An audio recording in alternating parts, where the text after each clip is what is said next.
Hello guys, this is Anko Kaushik and you are welcome on our platform Pay Per Learn. आज हम बात करने वाले हैं वेटलैंड्स ऑफ इंडिया के बारे में। अभी तक एक बार मैं आपको बताया था हमने पढ़ा क्या क्या है। हमने इंडियन ज्योग्राफी हमारा सेक्शन चल रहा है, ठीक है। इंडिया में हमने क्या क्या पढ़ा। हमने लोकेशन एंड रिलेटेड फैक्ट्स पढ़ लिया था, उससे ज़रूरी जो थे, ठीक है। उसके बाद फिर हमने फिजियोग्राफी पढ़ लिया था। फिजियोग्राफी में तीन डिवीज़न थे, हमारे तीन चार डिवीज़न थे। प्लेन्स के बारे में, नॉर्थ इंडिया के प्लेन्स, ठीक है।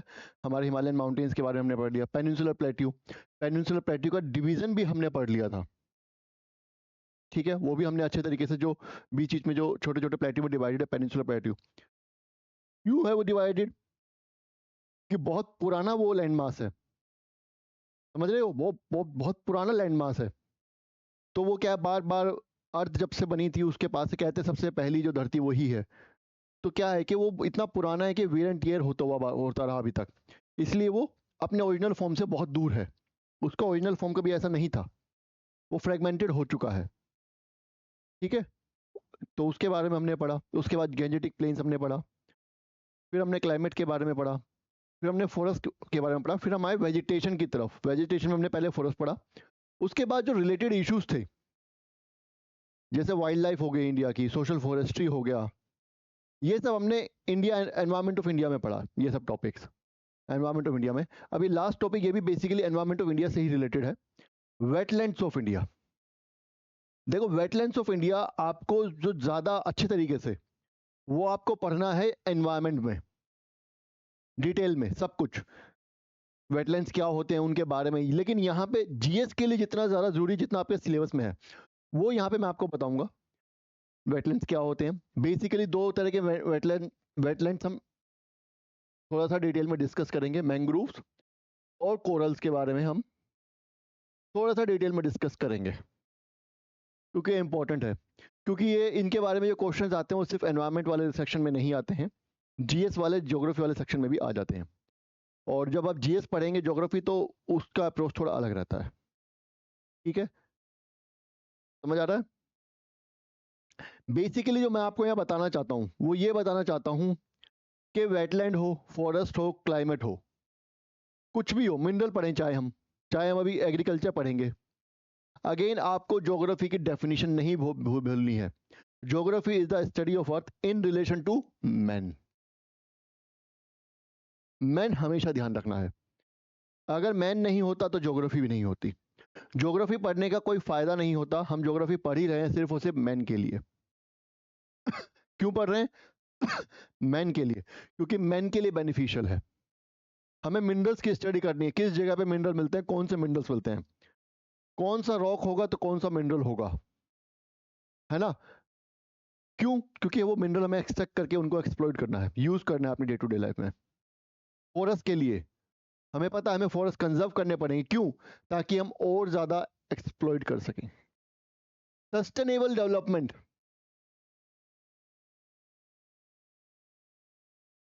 सस्टेनेबल डेवलपमेंट खुद एक्सप्लॉइटेशन के लिए बताता है कि हमें एक्सप्लॉइट तो करना है, लेकिन इस तरीके से करना है कि हमारी जो आज की प्रेजेंट की जो पीढ़ी है, जनरेशन है, उसकी ज़रूरतें पूरी हो जाएं, साथ साथ जो आने वाली पीढ़ी है उसके लिए भी बचा रहे। बचाने का मतलब ये नहीं है कि 100 था, 100, 20 यूनिट हम खा लेते हैं, 80 बचा रहेगा, ऐसा नहीं है। यहाँ पे बचने का मतलब ये है कि उसको, उस रिसोर्स को हील करने का, रीजनरेट करने का टाइम मिल जाए। फॉरेस्ट, मैंने बताया आपको लास्ट क्लास में, सोशल फॉरेस्ट्री का कंसेप्ट क्या कहता है कि फॉरेस्ट पे पॉपुलेशन इंक्रीज की वजह से फॉरेस्ट के ऊपर इतना बर्डन बढ़ गया था कि वो रीजनरेट नहीं कर पा रहे थे। थोड़े टाइम में फॉरेस्ट जो उनका परसेंटेज और ज्यादा कम होने लगता। तो हम सोशल फॉरेस्ट्री का कंसेप्ट लाए कि आपको फॉरेस्ट जाने की जरूरत ही नहीं है। आप जिस वजह से फॉरेस्ट काट रहे हो, ठीक है, उन उन रीजन्स, वो जो आपकी प्रॉब्लम्स हैं, उनका सॉल्यूशन हम आपके घर पे ही दे देते हैं। आपके घर के बगल वाले जो पंचायत की बिल्डिंग है उसमें दे देते हैं, पार्क है वहां दे देते हैं, वहां से कर लीजिए वो काम।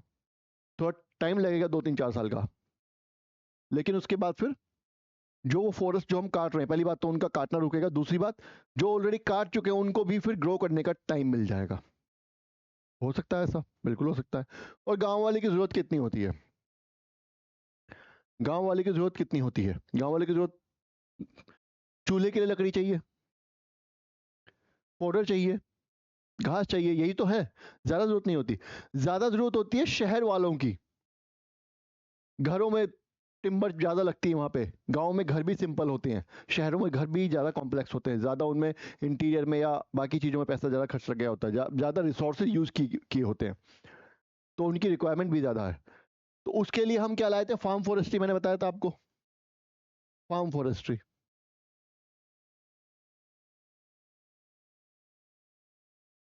फार्म फॉरेस्ट्री के बारे में हमने पढ़ा था। फार्म फॉरेस्ट्री में क्या हुआ कि आप अपने खेत के चारों तरफ पेड़ लगा सकते हैं। जो बीच खेतों के और सड़क के बीच में जगह होती है, या आसपास दो खेतों के बीच में जगह होती है, उन सब रीजन्स में आप पेड़ लगा सकते हैं, बताया गया था ये आपको।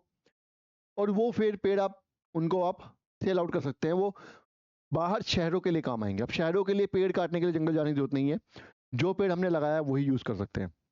लेकिन यहाँ भी कुछ समस्या आने लगी थी, वाटर लेवल डाउन जाने लगा था। घूम फिर के किसान सिर्फ यूकेलिप्टस ही लगाते थे, क्योंकि उसमें उनको बेनिफिट दिखता था, और यूकेलिप्टस तो पानी बहुत ज्यादा अब्जॉर्ब करता है, ठीक है ना। सोशल फॉरेस्ट्री एक मनी ओरिएंटेड प्रोग्राम बन गया।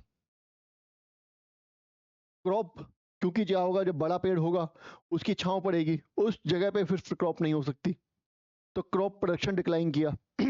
तो फार्मर ने सोचा यार, जितना मैं कमा रहा हूं उतना तो मुझे फिर नुकसान भी हो रहा है, ये भी होने लगा, इसकी वजह डिस्करेजमेंट मिला।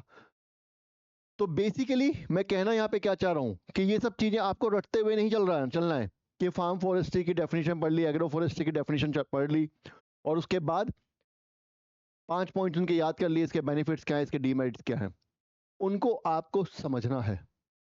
Because they are not going to ask the demerits of farm forestry और एग्रो फॉरेस्ट्री डायरेक्टली। पूछ सकते हैं, बिल्कुल पूछ सकते हैं, लेकिन वो जैसे जिस तरीके से जो स्टेट पीसीएस अपने आप को ग्रो कर, अपने आप को और ज्यादा इंप्रूव करते जा रहे हैं, क्वेश्चन हमेशा जो आते हैं कंसेप्चुअल क्वेश्चन, वो घुमा फिरा के आते हैं। They are many question which are easier, which are direct, ठीक है, उनको तो सभी कर लेते हैं, पर उनसे मेरिट क्लियर नहीं होने वाली। मेरिट क्लियर करने के लिए आपको लगभग मान लीजिए 40 क्वेश्चन सबको आती है। 40 मतलब अभी इसमें कुछ गलत भी होंगे आपके, तो 30-35 के बीच में आपका स्कोर बनेगा। और 40 से 60 के बीच में जो क्वेश्चन होते हैं, ये होते हैं कंसेप्चुअल और ट्रिकी क्वेश्चन, इनके लिए आपको पढ़ना होता है। ये तो सबको आते हैं, जो एवरेज स्टूडेंट है, अच्छा स्टूडेंट है, वो 40 से 60 के बीच में ये कर लेता है, इनको सारे 60 अटेम्प्ट कर लेता है, उसका 50% स्कोर बन जाता है। हम मान के चलते हैं मेरिट 50% जा रही है, अगर मान के चलते हैं। जो बहुत ज्यादा एक्स्ट्रा होते हैं वो थोड़े और ज्यादा कर लेते हैं, उनका स्कोर ज्यादा चला जाता है। लेकिन आपका जो एम होना चाहिए वो मेरिट से थोड़ा बहुत 10-15% एक्स्ट्रा, 20% मैक्सिमम, इससे ज्यादा नहीं होना चाहिए। अगर मेरिट आपकी जा रही है 50, तो एम आपका 60 to 65 ही होना चाहिए। इतना ही आपको नेट में अटेम्प्ट नहीं करने हैं, नेट में अटेम्प्ट कितने करने हैं, it depends on your accuracy. सबकी अलग एक्यूरेसी होती है, सबको अपने हिसाब से। मैं यहाँ पे क्या बताना चाह रहा हूँ कि सिर्फ पढ़ना इंपॉर्टेंट नहीं है, पढ़ाई को रिलेट करना है एग्जाम से। पढ़ लिया हमने, लेकिन at the end of the day we have to solve questions, we have to write answers in examination, उसके लिए हमें तैयार होना है, ठीक है। तो वो चीज भी आपको हाथ याद करते चलना है। तो वेटलैंड्स के बारे में आज मैं पढ़ाने वाला हूँ, बेसिकली एनवायरमेंट का ही हिस्सा है। वेटलैंड्स उन जगहों को बोलते हैं, नाम से ही पता चल गया होगा, वेट मतलब गीला, गीले का मतलब जहां पे जनरली पानी मॉइस्चर रहता है। अब ये कुछ रीजन्स तो ऐसे होते हैं जहां पे पूरे साल पानी रहता है, उनको भी वेटलैंड बोला जाएगा। और कुछ रीजन्स ऐसे होते हैं जहां पे साल के एक बहुत बड़े हिस्से में, बहुत बड़े टाइम में, या 3-4 महीने कह लो, 5 महीने कह लो, 6 महीने कह लो, उस जगह पे पानी रहता, भरा रहता है। समझ रहे हैं? ऐसी जगहों को हम वेटलैंड्स बोलते हैं। हर जगह पूरी दुनिया में वेटलैंड्स होते हैं। वेटलैंड्स में बायोडाइवर्सिटी बहुत ज्यादा होती है। उसका रीजन है, वेटलैंड्स के आसपास वो लोग भी रहेंगे जिन्हें कम पानी की जरूरत है, मान लीजिए वेटलैंड है, कभी वहाँ पे पानी कम है कभी ज़्यादा है, तो वो ऑर्गेनिजम्स भी सर्वाइव कर सकते हैं जिन्हें पानी की जरूरत कम है, ठीक है, पानी है ही, काम चल जाएगा। वो ऑर्गेनिजम्स भी सर्वाइव कर सकते हैं जिन्हें पानी की बहुत ज़्यादा ज़रूरत है, कि थोड़ा टाइम सूखा रहता है पर काम चल जाएगा, कर सकते हैं। और वो ऑर्गेनिजम्स भी सर्वाइव कर सकते हैं जिनकी जो पानी की जो ज़रूरत है वो मीडियम में आती है। तो इसलिए बायोडाइवर्सिटी जो है, डाइवर्सिटी बहुत ज़्यादा हो जाती है, प्लांट्स में भी एनिमल्स में भी, लॉन प्लांट्स में भी और एनिमल्स में भी बायोडाइवर्सिटी हमेशा यहाँ पे ज़्यादा मिलेगी। इनको इकोटोन बोला जाता है। इकोटोन, इकोटोन का मतलब ऐसी जगह जो दो अलग अलग बायोम्स के बीच की जरूरत होती है, एक सूखा है, एक गीला, एक वाटर है। उन दोनों के बीच में एक ऐसी जगह है जहाँ पे पानी तो रहता है लेकिन साल के पूरे महीने नहीं रहता, पूरे साल नहीं रहता, या वो उतना ज़्यादा नहीं रहता, कम रहता है, शैलो वाटर रहता है। जनरली इनकी डेप्थ भी बहुत ज़्यादा नहीं होती है, 3 मीटर एवरेज मान के चलते हैं, ज़्यादा भी हो सकती है लेकिन 3 मीटर एवरेज मान के चलते हैं, ठीक है। इनको हम वेटलैंड्स बोलते हैं। जैसा मैंने बताया बायोडाइवर्सिटी बहुत ज़्यादा होती है, तो ऑब्वियस सी बात है कार्बन एग्जॉर्प्शन भी ज़्यादा होगा, होगा ना। ऑक्सीजन भी, अगर प्लांट्स ज़्यादा हैं तो ऑक्सीजन की जनरेशन भी ज़्यादा होगी। बहुत ही ज़्यादा बेनिफिशियल होते हैं वेटलैंड्स हमारे लिए। वेटलैंड्स के ऊपर अगर ऐसा कहा जाता है कि वेटलैंड्स को हमने नहीं बचाया तो हमारे एनवायरनमेंट पे बहुत बड़ा इम्पैक्ट पड़ने वाला है। बहुत ज़्यादा इंपॉर्टेंट है वेटलैंड्स को सेव करना। पढ़ेंगे आगे आगे क्यों, एनवायरनमेंट में और ज़्यादा डिटेल में पढ़ोगे आप। यहाँ पे मैं आपको सिर्फ उतनी चीज़ें बताऊंगा जीएस के पॉइंट ऑफ व्यू से इंपॉर्टेंट है। जब आप एनवायरनमेंट पढ़ते हो तो ये सब फिर आपको डेप्थ में जाके पढ़ना पड़ता है। पूरा फिर रामसर कन्वेंशन कैसे हुआ था, कितने हैं, उससे पहले क्या क्या एफर्ट्स लगाए गए थे, सब कुछ पढ़ना पड़ेगा, लेकिन यहाँ पे इतना पढ़ने की जरूरत नहीं है। तो चलते हैं आगे। Areas covered with water permanently और टेम्पोरेरीली, वो एरियाज जो पानी से कवर रहते हैं परमानेंटली या टेम्पोरेरीली, उनको हम क्या कहते हैं, उनको हम वेटलैंड्स कहते हैं। इसमें इंपॉर्टेंट ये है कि कौन कौन सी वाटर बॉडीज वेटलैंड्स में इंक्लूड की जा सकती हैं, जो इंपॉर्टेंट है आपको एग्जाम के पॉइंट ऑफ व्यू से। Lakes, rivers, marshy lands, marshy lands मतलब दलदली रीजन। दलदली रीजन मतलब जहां पे पानी जो होता है वो, ठीक है, कुछ टाइम बारिश हुई उसके बाद फिर सूखा पड़ गया, लेकिन वो पानी पूरी तरह सूख नहीं पाया, फिर दोबारा कहीं से पानी आ गया, थोड़ा थोड़ा पानी आता रहता है। लैंड में ज्यादातर मॉइस्चर रहती है, तो वो रीजन जो थोड़ा दलदली बन जाता है, उसको मार्शी रीजन बोलते हैं। वेट ग्रासलैंड्स इसमें आते हैं, ठीक है। Peatlands, this is also type of marshy land. जैसे मैंने आपको बताया कि आप एनवायरमेंट में पढ़ोगे, वर्ल्ड ज्योग्राफी में आपने पढ़ा होगा थोड़ा सा इनके बारे में। ओएसिस पता ही है आपको, आसपास की सूखी जगह है, बीच में कोई पानी की जगह होती है, उसको हम ओएसिस बोलते हैं। डेल्टास तो खैर मैं पता ही बहुत डिटेल में बता चुका हूँ, एस्चुरीज के बारे में डिटेल में बता चुका हूँ। कोस्टल एरिया ऑब्वियस सी बात है, इधर लैंड है, इधर वाटर है, इधर वाटर है। तो जहां लैंड और सी मिल रहे हैं, ये वाला जो रीजन है, ये वाला, इस रीजन में जनरली पानी भरा रहेगा, इसको हम वेटलैंड में आएगा, समझ रहे। मैंग्रोव, मैंग्रोव जंगल जहां पे होते हैं वो भी वेटलैंड का रीजन होता है। फॉरेस्ट एरिया और कोस्टल रीजन, कोरल रीजन भी इसी में आता है, ठीक है। आगे ऑल्सो कुछ मैन मेड वेटलैंड्स भी होते हैं। कौन कौन से होते हैं, जैसे कि पोन्स होते हैं हमारे, हम बना देते हैं कुछ तालाब कहीं कहीं पे, वो भी वेटलैंड में ही आएगा। पैडी फील्ड्स बहुत इंपॉर्टेंट इस रेस्पेक्ट में, पैडी फील्ड्स बहुत इंपॉर्टेंट है। रिजर्वायर्स और साल्ट पेन्स भी होते हैं, जहाँ पे क्या होता है, हम समुद्र से नमक निकालने के लिए हम क्या करते हैं, पानी, समुद्र का पानी कोई पास में जो लैंड है वहां तक ले आते हैं, कोई छोटी नाली बना करके, या मोटर भी बना देते हैं, मोटर भी लगा देते हैं, ठीक है। उस तरीके से वहां पे पानी ले आते हैं। वो पानी फिर हम उस लैंड में, बहुत बड़ा एरिया होता है उसमें पानी में पानी फैला देते हैं, ताकि इवापोरेशन हो सके, वो पानी उड़ता रहे, पानी इवापोरेट हो जाए, गैस बन जाए, वाटर वेपर बन जाए, और क्या होगा, नमक बच जाएगा। Then we can process that salt, ठीक है, एंड यूज इट। उसको हम as a table salt use कर सकते हैं, सी सॉल्ट जिसको बोलते हैं। तो सॉल्ट पेन्स भी इसी में आते हैं, ठीक है। इस तरीके के जो टॉपिक्स होते हैं जो जनरली ह्यूमन ज्योग्राफी से थोड़ा सा ज्यादा रिलेट करते हैं, ऐसे टॉपिक्स देखने में लगता है कि बहुत आसान है, ये पढ़ लिया, लेकिन आप देखो मैं हर वर्ड के बारे में पीछे कहानी बताता जा रहा हूं। और आप याद रखिएगा, जब आप क्वेश्चंस पढ़ेंगे डिफिकल्ट वाले, इजी वाले क्वेश्चन तो हो ही जाएंगे देख करके फैक्ट्स अगर आप रट लोगे तो, लेकिन जो थोड़े से कंसेप्चुअल क्वेश्चन होते हैं, जो बच्चे कहते हैं कि यार हो नहीं रहा है, कहाँ से आ रहे हैं इस तरह के कंसेप्चुअल क्वेश्चन हैं, लग रहा है सिलेबस से हैं लेकिन सिलेबस से है भी नहीं, वो क्वेश्चन इन्हीं कंसेप्ट से होते हैं। ऐसे ही कंसेप्ट से वो क्वेश्चन होंगे। अब आप क्लासेस के बाद जब आप इस तरीके पीवाईक्यू जब कोई भी टेस्ट पेपर सॉल्व करेंगे तो आप फिर रिलेट कर पाएंगे कि हाँ जो क्लासेस में बताया गया था वो क्यों बताया गया था। ठीक है, क्लियर? चलिए आगे बढ़ते हैं। इंडिया में नेचुरल वेटलैंड्स जो है वो कहाँ कहाँ मिलते हैं? हाई ऑल्टीट्यूड इन हिमालयाज, हिमालयाज के हाई ऑल्टीट्यूड में लेक्स हैं, हर जगह मार्शी लैंड्स बहुत है हिमालयाज में। ठीक है, तो हिमालय में मिलते हैं। Flood plains of major rivers, ये बड़ी बड़ी रिवर्स हैं, तो इनके जो फ्लड प्लेन्स होते हैं, फ्लड प्लेन्स मतलब नदी में पानी फ्लो कर रहा है पूरे साल, नदी में पानी फ्लो कर रहा है पूरे साल, लेकिन कुछ जो फ्लड प्लेन्स हैं वहां पे पूरे साल पानी फ्लो नहीं करता, वहां पे पानी आता जाता रहता है। जब नदी में बाढ़ आएगी तो पानी आएगा और फिर वापस थोड़े टाइम में चला जाएगा, लेकिन सारा पानी वापस नहीं जाता। कुछ पानी यहाँ पे जो डिप्रेशन वाला कोई एरिया अगर है तो उसमें रह जाता है और उसको सूखने में टाइम लगता है। कई बार वो अगली अगली फ्लड आने तक पूरी तरह सूख जाता है, कई बार वो अगली फ्लड आने तक पूरी तरह नहीं सूखता।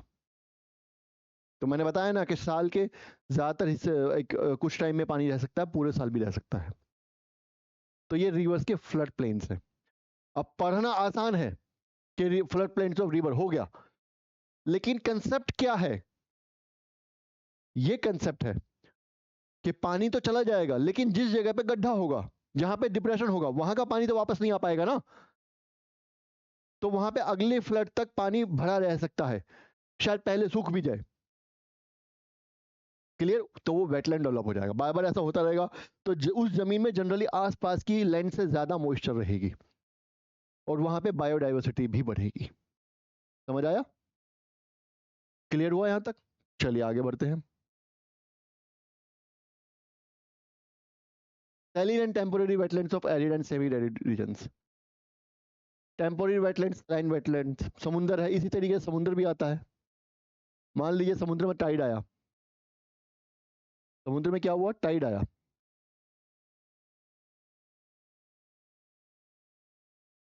टाइड आया तो क्या होगा? टाइड जब आता है पानी का लेवल बढ़ जाता है तो जमीन में अंदर जाएगा, पानी का लेवल बढ़ेगा तो ज्यादा लैंड को कवर करेगा वाटर, आ गया पानी अंदर, आ गया ना। अब वही अगेन, जिस जगह पे डिप्रेशन होगा वहां का पानी तो वापस नहीं जाएगा, तो वहां भी वेटलैंड डेवलप हो जाएगी। This time it will be saline wetland and temporary. समझ आया? ये भी टेम्पोरेरी भी हो सकती है, परमानेंट भी हो सकती है, डिपेंडिंग ऑन पानी कितना टाइम में सूख रहा है। समझ आया? Arid and semi arid regions, coastal wetlands हो सकते हैं इसमें। Arid and semi arid region का मतलब है कुछ जगह ऐसी होती हैं जो जनरली सूखी होती हैं, लेकिन एक बार बारिश होगी, डिप्रेशन में पानी भर गया तो वो पानी वहाँ थोड़े टाइम तक रहता है। ठीक है, जैसे लूनी नदी जहां जाती है, राजस्थान में हमने पढ़ा था लूनी रिवर के बारे में। लूनी रिवर क्या है? इनलैंड ड्रेनेज है, it doesn't meet the sea or ocean, वो ओशन तक नहीं पहुंच पाती, तो वो क्या होता है, रन ऑफ कच्छ के मार्शी रीजन में खो जाती है। इस तरीके से डिप्रेशन कहीं होगा, वहां पे सारा पानी इकट्ठा हो जाता है, इससे आगे चलने के लिए उसके पास फ्लो नहीं है, वेलोसिटी नहीं है, उतना पानी ही नहीं है कि आगे चल पाए, इस रीजन को क्रॉस कर पाए। तो ये क्या होगा, यहीं पे पानी इकट्ठा होता रहता है लूनी का आकर के। ये टेम्परेरी भी हो सकता है, परमानेंट भी। लूनी में पानी पूरे साल नहीं रहता, ऑब्वियस सी बात है, तो पानी का लेवल कम ज्यादा होता रहता है। समझ आया? इनको बोलते हैं arid and semi arid regions में भी। Coastal wetlands such as lagoons, lagoons के बारे में तो मैं डिटेल में बताऊंगा ही, पहले भी मैं बता चुका हूँ लगून्स के बारे में, कि कोई ऐसा रीजन होता है, मान लीजिए ये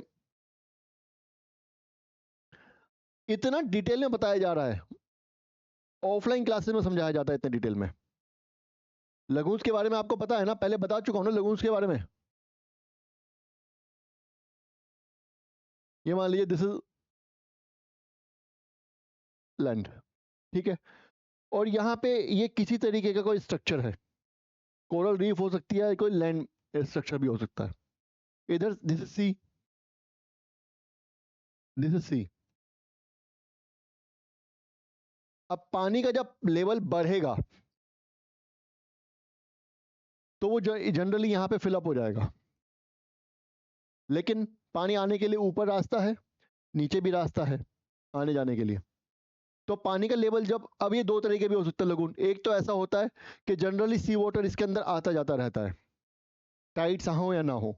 टाइड्स होंगे तो और ज्यादा हो जाएगा, नहीं तो नहीं होगा, उतना ही रहेगा। ठीक है, टाइड्स लो होंगे तो थोड़ा कम हो जाएगा।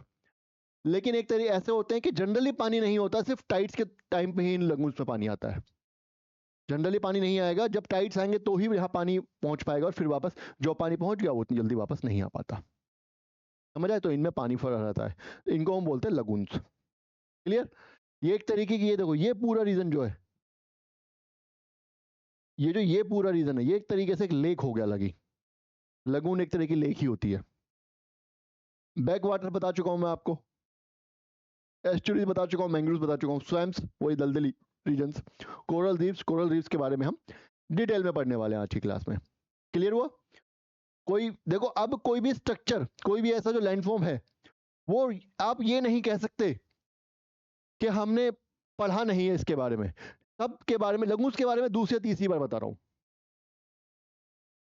लगून्स के बारे में मैं दूसरी तीसरी बार बता रहा हूँ। मैंग्रोव्स के बारे में पहले बता चुका हूँ, आज डिटेल में बताया जाएगा। और एस्चुरीज के बारे में बता चुका हूँ। बैक वाटर्स, केरला में केयाल के बारे में हमने पढ़ा है, जब ड्रेनेज पढ़ा था, पेनिनसुलर प्लेट्यू पढ़ा, तब भी मैंने बताया था केयाल्स के बारे में। पढ़ा है ना, ये सब बार बार पढ़ चुके हैं। तो कोई ऐसी टर्म नहीं है कि क्वेश्चन आए और आप कहें कि ये टर्म हमें पता, तो पढ़ी तो है हमने, लेकिन इसको हम एक्सप्लेन नहीं कर पा रहे हैं, या इसको एक्सप्लेन करने के जो पॉइंट्स दिए हुए हैं उनको हम आइडेंटिफाई नहीं कर पा रहे हैं, ऐसा आप नहीं कह सकते। क्लासेज अगर आपने ध्यान से देखी है, सुना है, जो बातें क्लासेस में बोली जा रही हैं, तो इस तरह की प्रॉब्लम आपके साथ नहीं आनी चाहिए।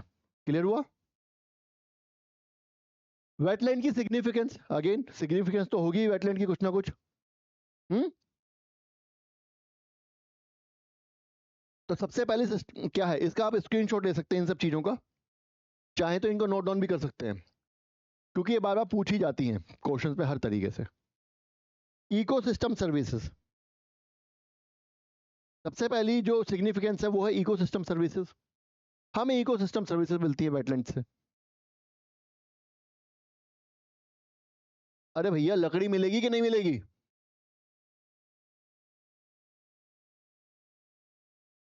बिल्कुल मिलेगी, मिलेगी ना। फॉडर भी मिलता है,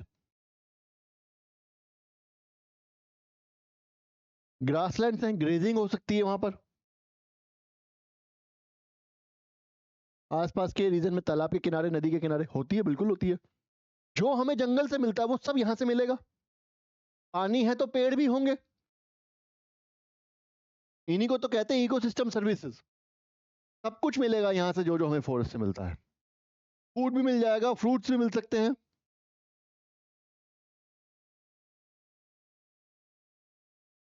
ऑक्सीजन मिलेगी।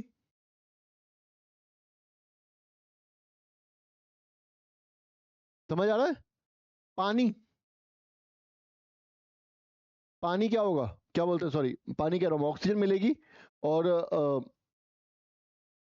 गैसेस जो होती हैं, क्या बोलते हैं, ग्रीन हाउस गैसेस को एब्जॉर्ब किया जाएगा, कार्बन डाइऑक्साइड ऑक्साइड का, कार्बन का स्टोरेज होगी और ऑक्सीजन में प्रोवाइड की जाएगी। जो सब फॉरेस्ट में होता है वो सब यहाँ पे मिलेगा, मिलेगा ना। उनको हम बोलते हैं इकोसिस्टम सर्विसेज। ये हमें मिलती हैं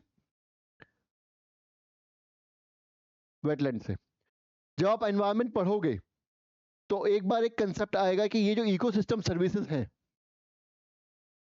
अगर आप इनकी वैल्यू करने लगो, आप 1 लीटर पानी की बोतल खरीदते हैं मिनिमम 20 रुपए की, खरीदते हैं पीने के लिए।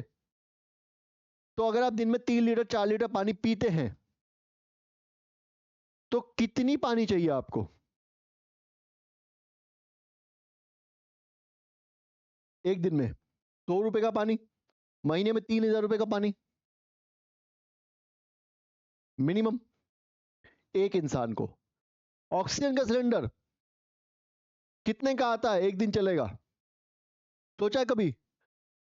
इस तरह के इकोनॉमी, इकोसिस्टम सर्विसेज का हम वैल्यू करते हैं, और सोचो कितना पैसा हमें खर्च करना पड़ता अगर यही सब चीजें हमें खरीदनी पड़ती। ये आपको एनवायरनमेंट में कंसेप्ट आएगा,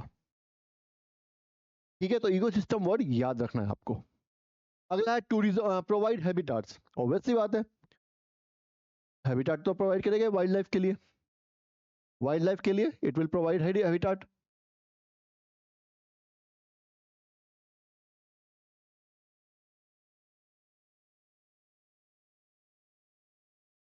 और क्योंकि प्लांट बायोडाइवर्सिटी ज्यादा है तो it will provide bio habitat for a large number of species.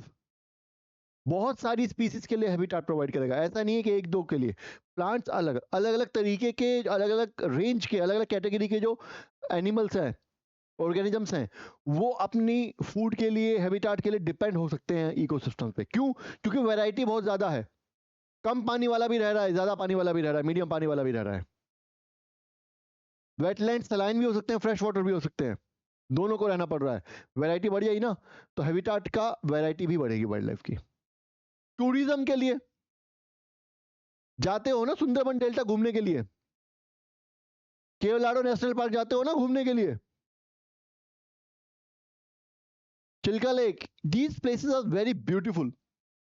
अगर आपको कभी टाइम मिले तो यू मस्ट गो, कहीं भी टाइम अगर आपको कोई मौका मिलता है जरूर जाना चाहिए ऐसे प्लेसेस का।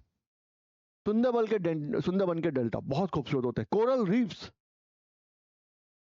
when you prepare for UPSC and you get selected, you become an IAS, so you go for Bharat Brahman, they take you for Bharat Brahman and then you go to Lakshadweep Islands, Andaman Nicobar, तो deep sea diving कराते हैं, you see coral reefs.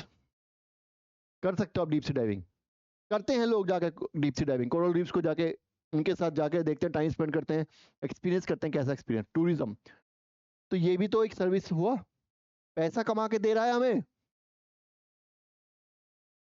समझ आ रहा है? पैसा कमा के दे रहा है। और बताओ और क्या चाहिए आपको?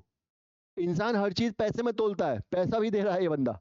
वाइल्ड लाइफ मैंने वेटलैंड्स, पैसा भी मिल रहा है ना। वाटर प्यूरिफिकेशन, देखो क्या होता है, पानी लेते हैं हम, आपने आजकल वीडियोस देखी होंगी, जो लोग जंगल सफारी में जाते हैं तो क्या करते हैं कि जंगल में जब आप जाएं और पानी गंदा है तो आपको पानी कैसे पीना है, वो क्या करेंगे, एक गंदा पानी लेंगे कहीं से, उसको पहले गंदा कूड़ा कचरा डालेंगे, उसके ऊपर से उसको फिल्टर करेंगे, फिर दूसरी लेयर डालेंगे थोड़ा दूसरे सब्सटेंसेस की, मिट्टी की या किसी और चीज की, फिर किसी और की कोई फिल्टर पेपर लगा देंगे। ऐसे 3-4 बार फिल्टर करेंगे तो पानी नीचे क्लियर होकर के आ जाएगा और पीने लायक हो जाएगा।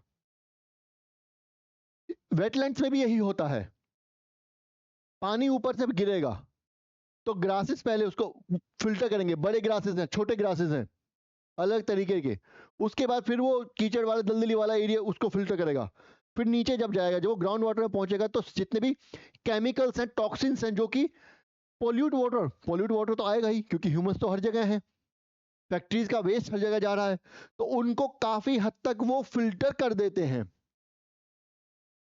या एब्जॉर्ब कर लेते हैं खुद ही वो प्लांट्स। तो वाटर प्यूरिफिकेशन में बहुत बड़ा रोल होता है। न्यूट्रिएंट साइकिल, ऐसी जगहों पे माइक्रो, क्योंकि टेम्परेचर, ह्यूमिडिटी बहुत ज्यादा है, तो क्या होगा, माइक्रो ऑर्गेनिजम्स मिलेंगे।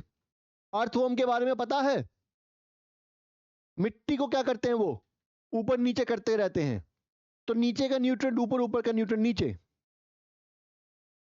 पानी है, जो पत्ती गल गई, जो पेड़ मर गया, डीके हो गया, वो उसका जो ऑर्गेनिक सब्सटेंस है, जो डिकम्पोजिशन हुआ, वो उसी पानी में फैल जाएगा।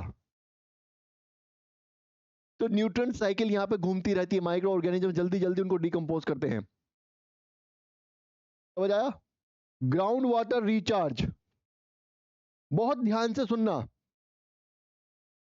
मैंने आपको बताया था कि जैसे राजस्थान हुआ, सवाना रीजन्स हुए, यहां पे क्या होता है, इन रीजन्स में रेनफॉल होती है, रेनफॉल हुई, ऊपर से पानी गिरा, ऊपर से पानी गिरा, अब क्या होगा, ये पानी तुरंत सारा का सारा पानी बह जाएगा, दूसरे रीजन में पहुंच जाएगा, नदी में, नाले में, क्या कहीं पे किसी गड्ढे में जमा हो जाएगा। ऐसा पढ़ा बताया था मैंने, राजस्थान में बारिश होती है जयपुर में, लेकिन उस 3-4 महीने के दौरान तो देखा नहीं, राजस्थान में बाढ़ आ जाती है, उसके बाद फिर पूरे 8 महीने सूखा है।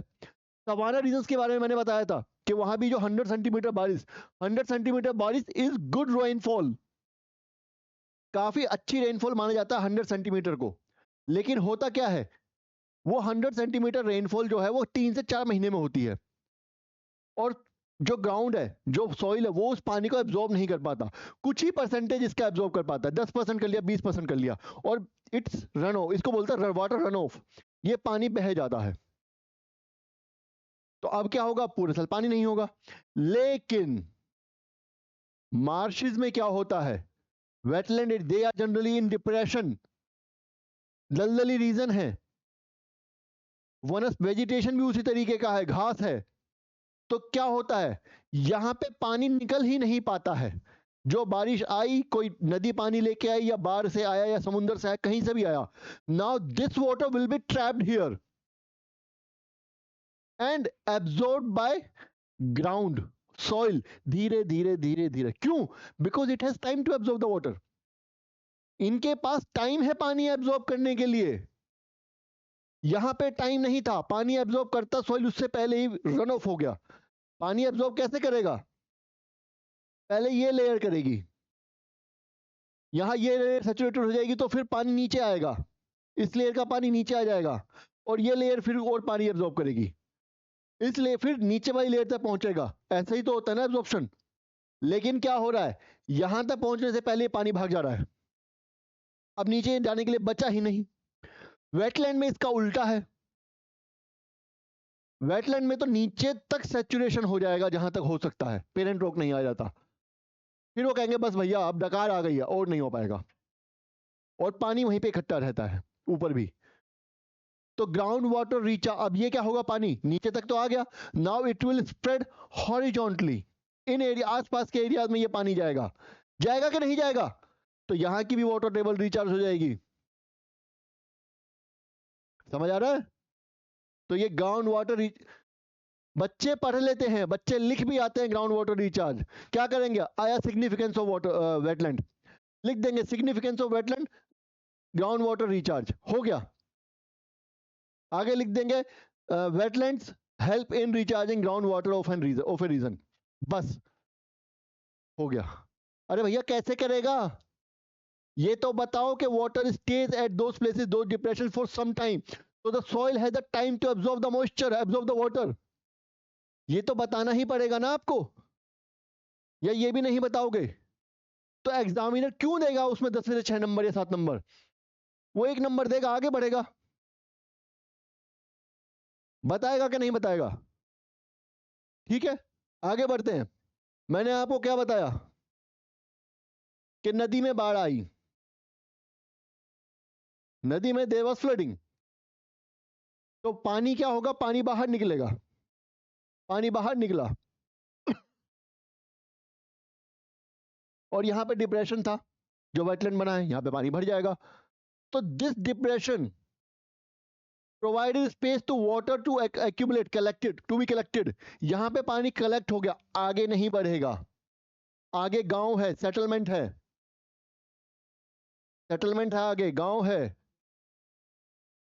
यहां पे नहीं जाएगा, यही इसको एब्जॉर्ब कर लेगा, क्योंकि यहाँ पे बायोडाइवर्सिटी बहुत ज्यादा, प्लांट्स बहुत ज्यादा जल्दी जल्दी कंज्यूम कर रहे हैं पानी को। एक बात और बतानी है मुझे यहाँ पे ग्राउंड वाटर रिचार्ज में, भूल गया मैं, क्या, क्योंकि यहाँ पे बहुत ज्यादा वेजिटेशन होता है, बताया ना बायोडाइवर्सिटी बहुत ज्यादा है, छोटे छोटे ग्रासेस भी हैं, बड़े बड़े पेड़ भी हैं, 1 फीट वाले भी, 2 फीट वाले भी हैं, तो इवेपोरेशन पानी का कम होता है, कि पानी के ऊपर क्या है, लेयर, मार्शेस ने जो हमारा वेजिटेशन उसको पानी को ढक रखा है, देखा नहीं कि घास ही घास है, बीच में पानी है, पता भी नहीं चल रहा है, तो पानी का इवेपोरेशन कम होगा, इसलिए भी ग्राउंड वाटर रिचार्ज होता है। समझ आया? फ्लड कंट्रोल कैसे करेगा, ये डिप्रेशन, ये पानी जो आया यहीं पे रह जाएगा, आगे नहीं जाएगा ह्यूमन सेटलमेंट तक, तो फ्लड कंट्रोल हो जाएगी। रिजर्वायर फॉर प्लांट स्पीसीज, मैं आपको बता चुका हूं, पानी की क्वांटिटी है, तो जिन पानी, प्लांट्स को चाहिए क्या, पानी ही तो चाहिए। सबसे ज्यादा बायोडाइवर्सिटी कहां देखने को मिली, रेन फॉरेस्ट में, पानी की वजह से। है ना? तो यहाँ पे भी वही होगा, यहाँ पे भी डाइवर्सिटी प्लांट्स की बढ़ेगी, रिजर्वायर बनेगा प्लांट स्पीसीज के लिए। क्यों? अवेलेबिलिटी ऑफ वाटर, पानी यहाँ पे अच्छे से प्रेजेंट है, अवेलेबल है, इसलिए। समझे? चलिए आगे बढ़ते हैं।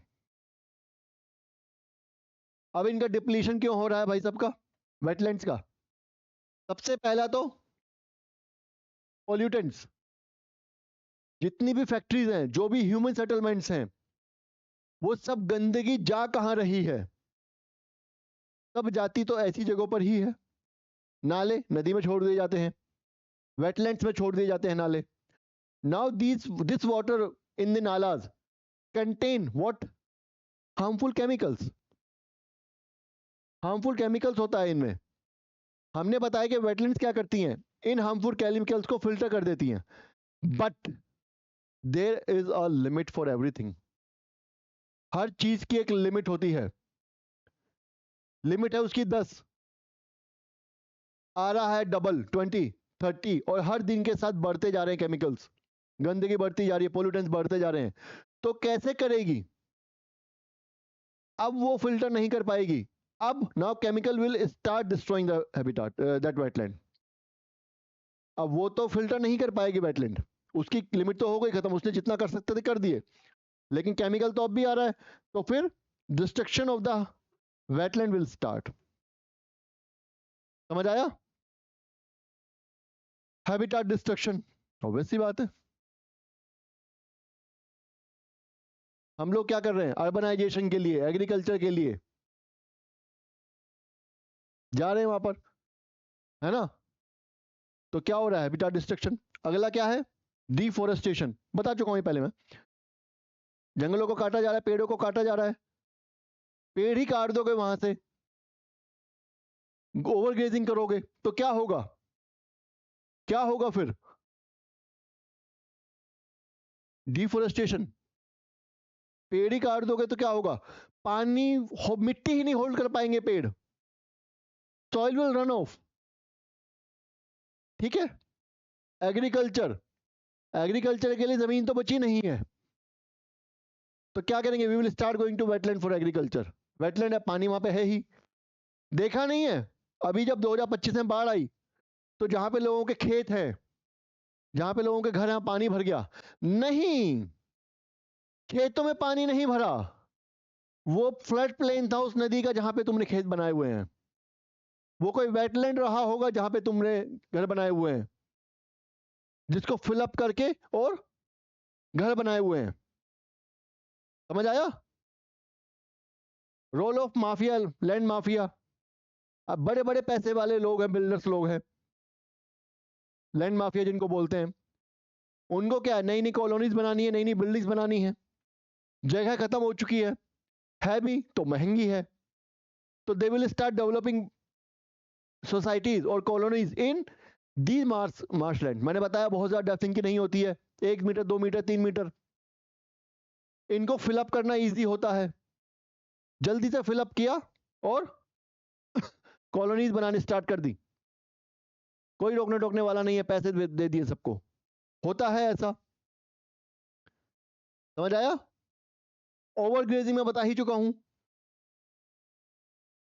पॉपुलेशन बढ़ रही है, लोगों के पास जानवर बढ़ रहे हैं, एनिमल्स बढ़ रहे हैं, तो क्या होगा? ओवर ग्रेजिंग स्टार्ट हो जाएगी।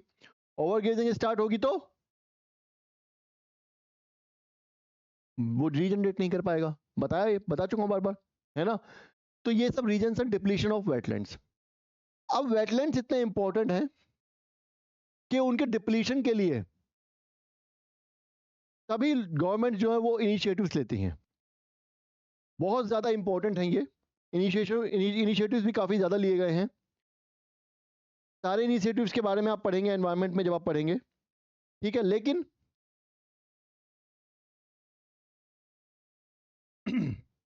कुछ इंटर गवर्नमेंटल ऑर्गेनाइजेशंस भी होती हैं जो कि इंटरनेशनल लेवल पे काम करती हैं।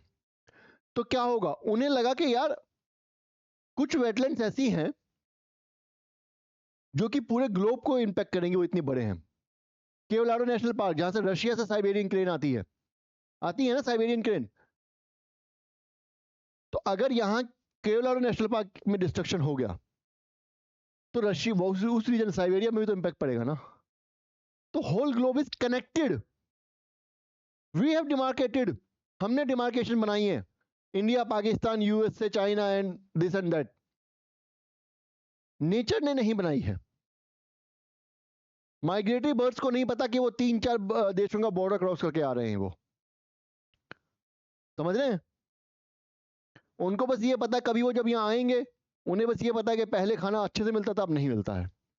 धीरे धीरे वो फिर आना भी छोड़ना पड़ेगा उनको, या भूखे मरेंगे, कुछ तो होगा, है ना। तो इसलिए क्या हुआ, फिर इंटरनेशनल ऑर्गेनाइजेशंस ने कन्वेंशन बनाए, नए नए इनिशिएटिव्स लिए। उनमें सबसे इंपॉर्टेंट जो है वो रामसर कन्वेंशन है। कन्वेंशन ऑन वेटलैंड्स के नाम से इसको जाना जाता है। रामसर का मतलब वेटलैंड्स ही है। बहुत बार क्वेश्चन आता है, 20 बार आ चुका होगा कि वेटलैंड्स के ऊपर कौन सा इंटरनेशनल कन्वेंशन है, और रामसर कन्वेंशन इसमें होता हुआ ऑप्शन में रामसर कन्वेंशन ही आंसर है। ठीक है, बहुत बार ये क्वेश्चन डायरेक्ट आ चुका है। इंटरनेशनल कन्वेंशन है for conservation sustainable use of wetlands. Again, conservation तो हमें करना है, लेकिन हमें यूज भी तो करना है ना। बिना यूज करे हम कैसे सरवाइव करेंगे। तो जहां भी कंजर्वेशन करेंगे वहां पे सस्टेनेबल यूज जरूर आएगा वेटलैंड्स का, ध्यान रखिएगा। किसी भी का, फॉरेस्ट हो, वेजिटेशन हो, मैंग्रोव्स हो, जो भी हो, सस्टेनेबल यूज पे फोकस करोगे। The convention is named after city of Ramsar in Iran. कैसे नाम पड़ा, ईरान में एक सिटी है उसके नाम पे नाम पड़ा। कब हुआ था साइन, 1971 में इसको साइन किया गया, 2 फरवरी को। स्क्रीनशॉट ले लो, लेना है या नोट करना है तो ये सब चीजें लिखनी है। तो कि कब लिया गया ये कहां पे लिया गया। उसके बाद से 2 फरवरी जो है उसको वर्ल्ड वेटलैंड्स डे के लिए उसको हर साल सेलिब्रेट किया जाता है। तो क्वेश्चन आ सकता है when is world wetlands day, तो 2 फरवरी ये आपका। ठीक है, समझ आ गया। ये हमारा यहां तक वेटलैंड्स के ऊपर जितना जीएस में जरूरी था वो हमने पढ़ लिया, वेटलैंड्स के बारे में पढ़ लिया। ये सब केओलाडो नेशनल पार्क, चिल्का लेक, ये सब आप डिटेल में पढ़ेंगे एनवायरनमेंट में, यहाँ पढ़ने की जरूरत नहीं, क्योंकि बहुत लंबे टॉपिक है। इन पे एक एक टॉपिक पे 3-3 क्लासेस, 4-4 क्लासेस चलती हैं। वेटलैंड्स ही 3 दिन 4 दिन चलेगा। ठीक है, तो यहाँ नहीं पढ़ेंगे। अब वेटलैंड्स की बात हुई है तो मैंग्रोव्स की बात तो होगी ही। मैंग्रोव्स बहुत ही इंपॉर्टेंट होते हैं हमारे सर्वाइवल के लिए भी, हमारे इकोसिस्टम के लिए भी। ठीक है, इंडिया में मैंग्रोव्स 12 स्टेट्स में है, हम पढ़ चुके हैं। फोर्थ रिपोर्ट में मैंने आपको बताया था 9 स्टेट्स हैं, 3 यूनियन टेरिटरीज हैं, बताया था मैंने, शायद आपको याद होगा, नहीं होगा देख लेना पुरानी क्लास। ठीक है, क्या होते हैं ये मैंग्रोव्स? ऐसे फॉरेस्ट होते हैं जो कि सॉल्ट टॉलरेंट होते हैं, मतलब they can survive in saline water,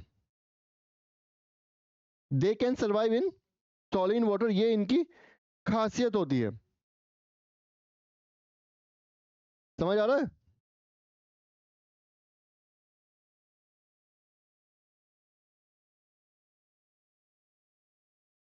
कहां पे मिलते हैं? लिटोरल जोन में मिलते हैं। लिटोरल जोन मतलब जहां पे सैलिन वाटर लैंड से मिलता है उसको हम लिटोरल जोन कहते हैं। समझ आए? कहां पे मिलेंगे? लिटोरल जोन में मिलेंगे, लिख लीजिए।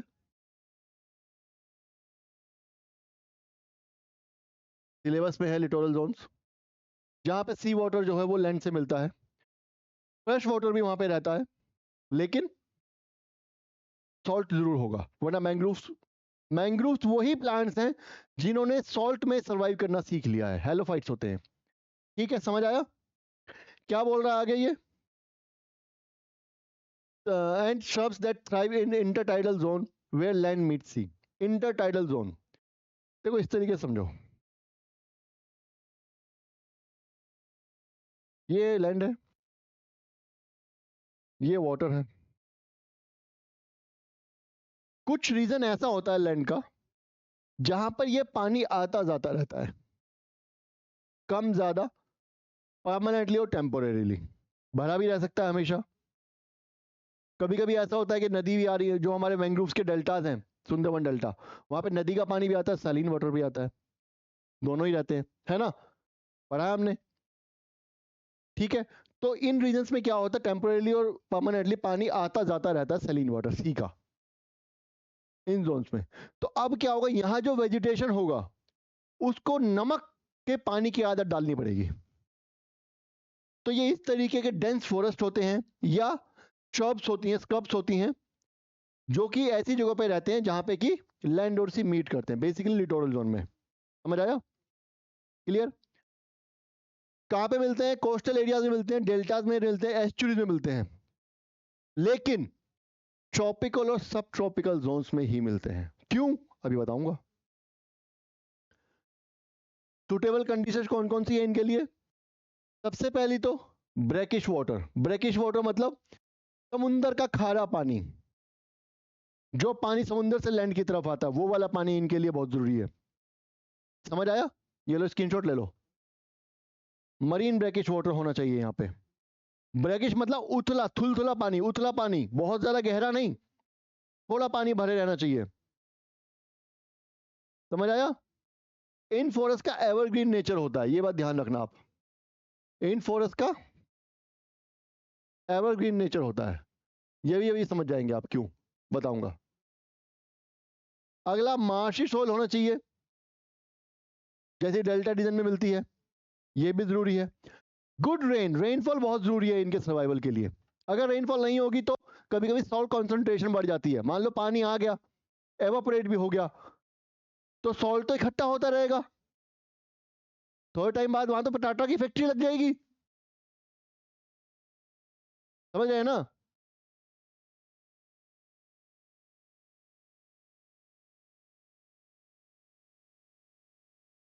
समझ रहे हैं। तो हैवी रेनफॉल होनी चाहिए वहां पे।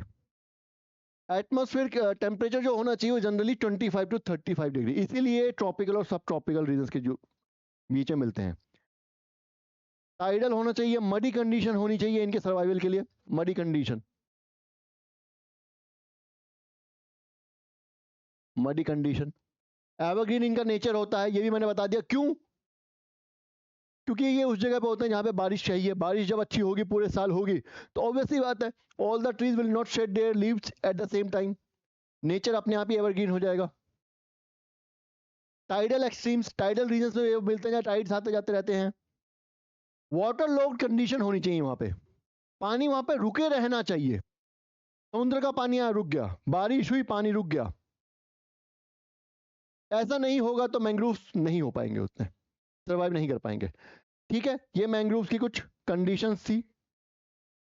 क्लियर हुआ, आगे बढ़े।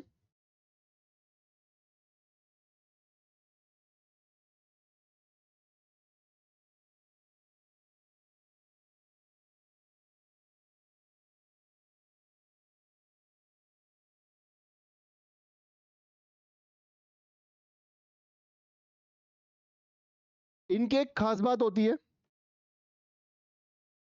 आगे लिखा है क्या, नहीं। इनकी एक खास बात होती है, दे आर विविपोरस। ये विविपोरस, विविपैरी इनकी खास बात होती है, इनकी एक फीचर होता है विविपैरी। मतलब इनका जो सीड है वो पेड़ पे लगे लगे ही जर्मिनेट कर लेता है। जब पेड़ में होता है उसी टाइम पे वो जर्मिनेट कर लेता है। क्यों, रीजन, रीजन इसलिए कि अभी वो पेड़ पे है, यहीं पे वो जनरेट कर लेगा जी, जनरेट कर लेगा वो अपने आप को, लेकिन जर्मिनेट कर लेगा, लेकिन मदर प्लांट से जब अटैच्ड है वो। क्यों, अरे नीचे तो सॉलिन सोइल है, उसमें वो जर्मिनेशन नहीं कर पाएगा, उसके लिए मुश्किल हो जाएगा, बहुत ज़्यादा कई बार सॉल्ट कंसंट्रेशन बढ़ जाती है, तो इसीलिए उसको ऊपर ही रहना पड़ेगा। ठीक है, समझ आया।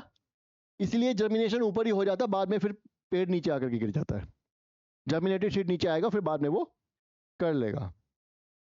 ठीक है, इनमें एक चीज और होती है, इनकी जो रूट्स होती हैं, रूट्स जो होती हैं वो कई बार क्या होती है, वो नीचे से ऊपर की तरफ बहने लगती हैं, इस तरीके से, इस तरीके से नीचे से ऊपर की तरफ जाने लगती हैं, डिफाइंग ग्रेविटी। इनको बोलते हैं नीमाटोड्स, और इनमें पोर्स होते हैं। जब पानी भर जाता है, पानी जब यहाँ पे फिलअप हो जाएगा, क्योंकि वाटर लोड कंडीशन तो है ही कंपलसरी, लेकिन उस कंडीशन में सर्वाइव भी करना पड़ेगा। तो उसके लिए क्या होता है, इनमें पोर्स होते हैं। वो पोर्स जब पानी वाटर लॉगिंग होती है, उस टाइम पे वो एयर कंज्यूम करने के, ऑक्सीजन कंज्यूम करने के काम आते हैं। समझ आया? इनको हम नीमाटोड्स कहते हैं। इनकी जो रूट्स होती हैं वो कई बार पेड़ों, नीचे की पेड़ों के यहां से भी नीचे तक आने लगती हैं।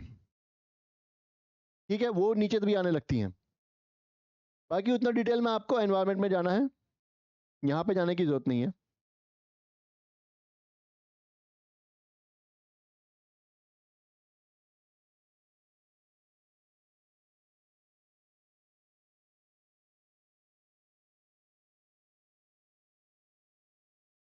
एक और खास बात होती है इन प्लांट्स की,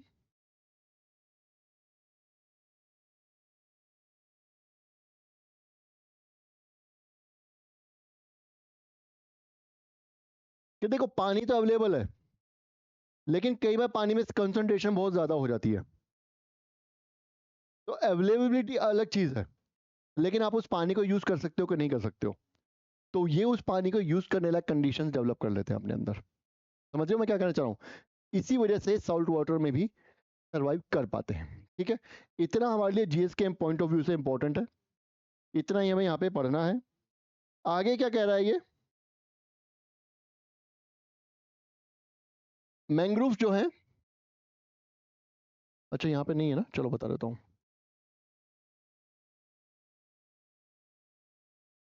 मैंग्रोव्स क्या करते हैं, हमें थोड़े से सिग्निफिकेंस की बात कर लेते हैं मैंग्रोव्स की। सबसे पहली तो ये है कि जो मरीन ऑर्गेनिजम्स हैं,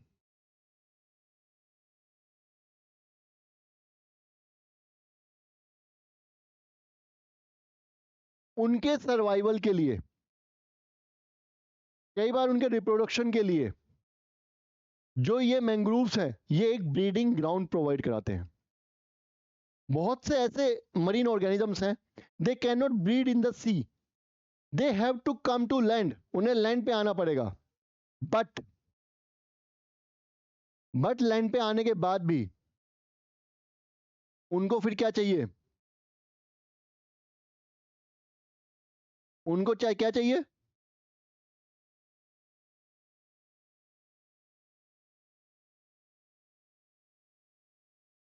लैंड पे आने के बाद भी उनको मरीन कंडीशंस तो चाहिए ही। वो उनको मैंग्रोव्स प्रोवाइड कराते हैं, marine conditions. Sundarban deltas are known for honey collection. Honey collection वहां पे बहुत अच्छे से होती है। ठीक है, बहुत से स्पीसीज ऐसी हैं, बहुत सी स्पीसीज ऐसी हैं जिनको कि यहाँ पे आने के बाद हैबिटाट प्रोवाइड होता है, जिसकी वजह से सर्वाइव कर पाती है ना। Royal Bengal tiger, royal Bengal tiger, king crabs also find in Sundarban, ये भी सैलिन वाटर में ही सर्वाइव कर सकते हैं। समझ आया? समझ आया? ये सब मैंग्रोव्स के कुछ सिग्निफिकेंस हैं, मैंग्रोव्स के कुछ सिग्निफिकेंस हैं।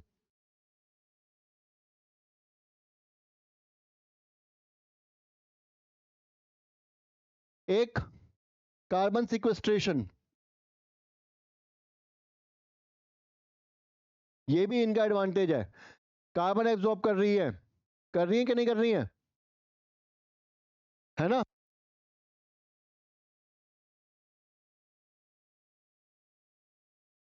कर रहे हैं। मैंने आपको एक बार पहले बताया था कि मरीज जो है वो सुनामी के अगेंस्ट प्रोटेक्शन प्रोवाइड कराते हैं, सुनामी के अगेंस्ट प्रोटेक्शन प्रोवाइड कराते हैं। समझ रहे हो? कोस्टल प्रोटेक्शन, कोस्ट जो हैं उनको ये प्रोटेक्ट करते हैं। बहुत ही घने जंगल हैं ये कोस्टल रीजन पे, तो जो वेव्स आती हैं, हार्मफुल वेव्स, हैवी वेव्स, बहुत बड़ी बड़ी वेव्स जो समुद्र की आती हैं, वो क्या करेंगी, वो यहाँ पे आके टूट जाएंगी पेड़ों से टकरा करके, और आगे के जो रीजन है उनको या तो डैमेज नहीं करेंगे, या करेंगे भी तो बहुत कम डैमेज हो पाएगा। क्लियर हुआ? लकड़ी मिलती है यहां से, बहुत से लोग हैं अपने लाइवलीहुड के लिए डिपेंडेंट है मैंग्रोव्स पे, ये भी एक इसका सिग्निफिकेंस होगा। समझ आया? मैंने बताया जगह, ऐसी जगह बहुत ज्यादा खूबसूरत होती हैं। कभी सुंदरबन डेल्टा जाइएगा घूमने के लिए, भीतरकनिका जाइएगा, ठीक है। फिशरीज भी होती हैं यहाँ पर। मजे की बात यह है कि यहाँ पे वो वाली फिशेज भी मिल जाती हैं, फ्रेश वाटर में रहती हैं, और मरीन वाटर वाली फिशेज भी मिल जाती हैं। समझ आया? और वाटर वाटर प्यूरिफिकेशन का काम तो ये वेटलैंड्स करते ही हैं, ये भी एक सिग्निफिकेंस हो गया। इतनी सारी सिग्निफिकेंस, इनके बारे में 2-2 लाइनें अगर आप लिख देंगे, समझ आया? थ्रेट्स क्या क्या हैं? थ्रेट्स क्या क्या हैं? अर्बनाइजेशन, जंगल काटे जा रहे हैं, अर्बनाइजेशन। इंडस्ट्रियलाइजेशन,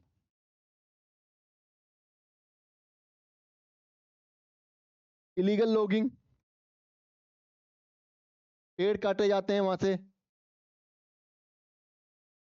हैं ये सब, यही सब होंगी, है ना। पोल्यूशन, पोल्यूटेंट्स, पोल्यूशन, फैक्ट्री से पानी जो होता है पोल्यूट होकर के इन रीजन में पहुंचता है, यहाँ की बायोडाइवर्सिटी तो खराब करा जाता है। सिग्निफिकेंस में ये भी लिख सकते हैं कि हाई बायोडाइवर्सिटी है यहाँ पे इनकी, ये भी इसके सिग्निफिकेंस में ही आएगा। ठीक है, तो ये हमारी मैंग्रोव्स की सिग्निफिकेंस हो गई। मिलते कहाँ पे हैं? सुंदरबन में मिलेंगे। मैंग्रोव्स के बारे में तो मैं आपको पहले बता चुका हूँ, हमने लिस्ट पढ़ी है। सुंदरबन में मिलेंगे, भीतरकनिका मैंग्रोव्स, अंडमान निकोबार में मैंग्रोव्स मिलते हैं। मैप भी मैं दे चुका हूँ, मैप भी मैं दे चुका हूँ आपको, उसमें भी है। भीतरकनिका में, सुंदरबंस में, तमिलनाडु में भी मिलते हैं, पचवरम, और गुजरात गल्फ ऑफ कच्छ में मिलते हैं। ये सब मैं पहले लिखवा चुका हूँ अच्छे से, ठीक है ना। अरे सुंदरबन हो गया,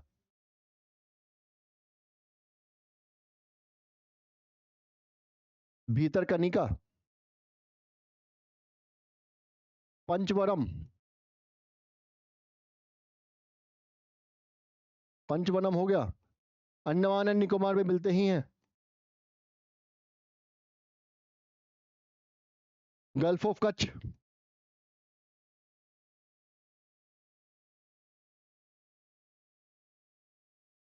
ठीक है। क्लियर हुआ यहां तक? मैंग्रोव्स के बारे में जो जो इंपॉर्टेंट चीजें थी वो जीएस के पॉइंट ऑफ व्यू से वो हमने पढ़ ली। कोरल रीफ पे आने से पहले एक चीज मुझे आपको बतानी है। क्या बतानी है? कि देखो एग्जाम में जो है, एक तो मैंने आपको बोला था कि पासेस की लिस्ट दूंगा मैं, वो मुझे देनी है, एंड में दे दूंगा, ठीक है। एक जो बायोडाइवर्सिटी हॉटस्पॉट्स हैं उनके बारे में मैं एक लिस्ट दूंगा। एक जो हमारी रामसर कन्वेंशन में जो साइट्स हैं, कुछ साइट्स जो वेटलैंड्स हैं वो इंडिया ने रिकॉग्नाइज किए नेशनल लेवल पे, कुछ इंटरनेशनल इंपॉर्टेंस की जो साइट्स हैं उनकी भी लिस्ट मैं आपको दूंगा। बायोस्फीयर रिजर्व्स की लिस्ट भी मिलनी है, इंटरनेशनल इंपॉर्टेंस जो है वो उन सब की। ये 3 लिस्ट मुझे आपको देनी है। इनमें इंपॉर्टेंट ये है, आपको ध्यान रखना है कि जब भी आप करंट अफेयर्स पढ़ेंगे, जो भी कोई बायोस्फीयर रिजर्व नया ऐड ऑन होता है उसको आपको याद करना है, उसके बारे में आपको 2-3 बातें जो मेजर पॉइंट्स पता होने चाहिए। क्यों उसको ऐड किया गया ये पता होना चाहिए, लोकेशन उसकी पता होना चाहिए, बहुत ज्यादा डेप्थ में जाने की जरूरत नहीं है। सिग्निफिकेंस, लोकेशन, इसी में सब कुछ कवर हो जाएगा आपका। इतना ही कर लेंगे तो उसी में सब कुछ आपका कवर हो जाएगा। क्लियर हुआ यहां तक? ठीक है। इसी तरीके से वेटलैंड्स भी जो होंगी उनके बारे में भी ये पढ़ना है, सिग्निफिकेंस उनकी। सिग्निफिकेंस किसी ना किसी रीजन से होंगी, कोई ना कोई वहां पे या तो स्पीसीज होगी प्लांट्स की, एनिमल्स की जो एक्सटिंक्ट होने वाली होगी, या बायोलॉजिकली इंपॉर्टेंट होगी बायोडाइवर्सिटी के लिए, उसके बारे में आपको पता होगा, तो वही उसमें आ जाएगा सिग्निफिकेंस में। समझ आ गया? क्लियर हुआ? तो मैंग्रोव्स हमारा हो गया जीएस पॉइंट ऑफ व्यू से। बाकी मैंग्रोव्स में काफी कुछ छोटा डिटेल में, मैंग्रोव्स का हमें पूरा स्ट्रक्चर पढ़ना पड़ता है एनवायरमेंट में, लेकिन जीएस में हम नहीं पढ़ने वाले। अब आ जाता है हम कोरल्स के बारे में। कोरल्स कहाँ पे होती हैं? कोस्ट में होती हैं, under the sea along the islands और under sea platform called tropical rain forest of sea. ये आपको ध्यान रखना है कि ट्रॉपिकल रेन फॉरेस्ट इनको बोलते हैं, ठीक है? ये रीजन से यहाँ पे मिलती है इंडिया में, गल्फ ऑफ कच्छ में मिलेंगी, लक्षद्वीप को बता ही रखा है मैंने, सबसे पहली क्लास में बताया था। मन्नार, गल्फ ऑफ मन्नार में मिलेंगे, अंडमान निकोबार में मिलेंगे, ठीक है? ये आपको याद रहेगा, इतना आपको याद रखनी है, 4 जगह। क्लियर? कोरल्स एक्चुअली होते क्या हैं? होता यह है कि कोरल्स जो हैं वो एक कोरल पॉलिप एक ऑर्गेनिज्म होता है, और वो ऑर्गेनिज्म जो क्या करता है, वो लाइमस्टोन सीक्रेट करता है, लाइमस्टोन निकलता है। क्या निकलता है? लाइमस्टोन। तो जब लाइमस्टोन निकल सीक्रेट करेगा वो,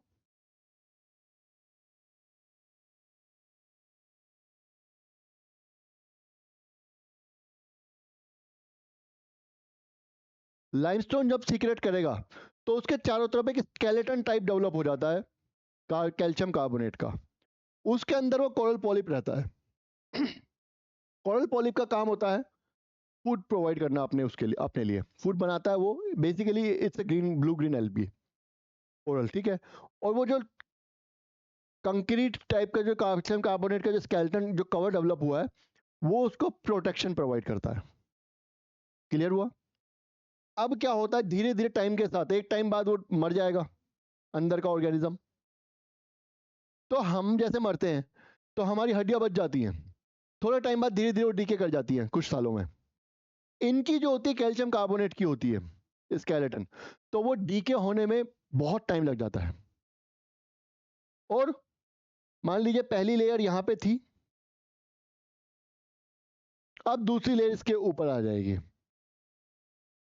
तीसरी लेयर इसके ऊपर आ जाती है, चौथी लेयर इसके ऊपर आ जाती है। कई बार ऐसा कहा जाता है कि क्योंकि आइसोस्टेसी की वजह से कुछ जगह जो सबसाइड कर रही हैं, कुछ जगह नीचे जा रही हैं। हमने पढ़ा ना, सबमर्ज होता है किसी कोस्टल रीजन का, किसी का इमरजेंस होता है। तो जिसका इमरजेंस होगा तो ये ऊपर आ जाएंगी, ऊपर आते ही इनको सनलाइट बहुत ज्यादा मिल जाएगी। देखो अभी मैं बताऊंगा कि क्या रिक्वायरमेंट है। सनलाइट ज्यादा मिल जाएगी तो भी डिस्ट्रॉय हो जाएंगी, नीचे जाएंगे तो सनलाइट बिल्कुल नहीं मिलेगी तो भी डिस्ट्रॉय हो जाएंगी। तो क्या होगा, जैसे नीचे जा रही है, अब नीचे जो सबमर्जेंस होगी वो एकदम से तो होती नहीं है, फ्यू सेंटीमीटर इन ईयर्स। तो ये क्या करती है, ऊपर बढ़ने की कोशिश करती है। तो सी में कहीं भी जहां प्लेटफॉर्म मिलता है वहां पे ये अपना अपने आप कॉलोनी बनाना स्टार्ट कर लेती हैं। वो प्लेटफॉर्म के अकॉर्डिंग ही बनाती हैं, जैसा प्लेटफॉर्म है। और उन प्लेटफॉर्म्स के अकॉर्डिंग ही इनको 3 उसमें डिवाइड किया गया है, 3 कैटेगरीज में किस तरह की कोरल रीफ्स होती हैं, बताऊंगा मैं भी। कोरल्स बेसिकली ऑर्गेनिज्म है, वो कोरल्स जब इस तरह की दीवार बना देती हैं उसको हम कोरल रीफ्स बोलते हैं। क्लियर हुआ? अब वो रीफ्स उस प्लेटफॉर्म, जिस प्लेटफॉर्म पे वो बनी है उसके बेसिस पे 3 तरह की होती हैं, फ्रिंजिंग रीफ, बैरियर रीफ और हमारी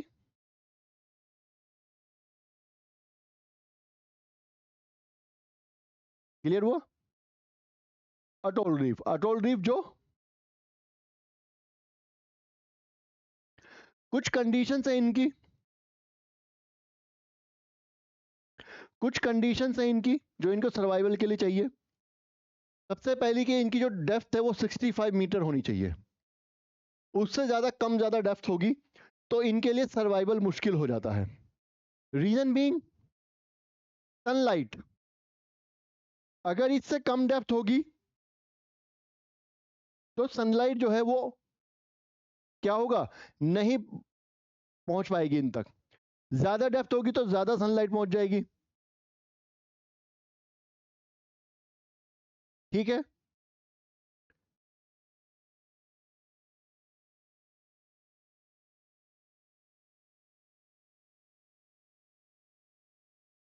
क्लियर हुआ है?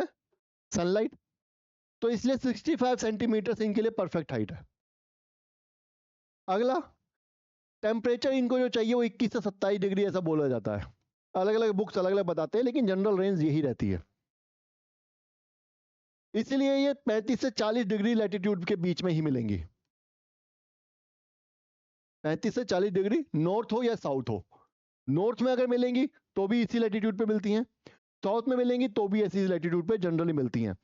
देखो कहीं अगर इस लैटिट्यूड के अलावा मिल रही है जिंदा पॉली या वो रीफ्स मिल रही है, तो इसका मतलब वो रीजन कभी टेम्परेट रीजन में होगा, वो जगह कभी टेम्परेट रीजन में रही होगी। कॉन्टिनेंटल ड्रिफ्ट थ्योरी भी का भी तो रोल प्ले कर रहा है ना, यहाँ पे ऐसा होता है ना। तो वो सब चीजें भी हमें ध्यान रखनी है। जनरली ये कॉन्टिनेंट्स के वेस्टर्न कोस्ट पे मिलती हैं, जनरली ये कॉन्टिनेंट्स के वेस्टर्न कोस्ट पे मिलती हैं, और सॉलिनिटी बहुत ज्यादा नहीं चाहिए इनको।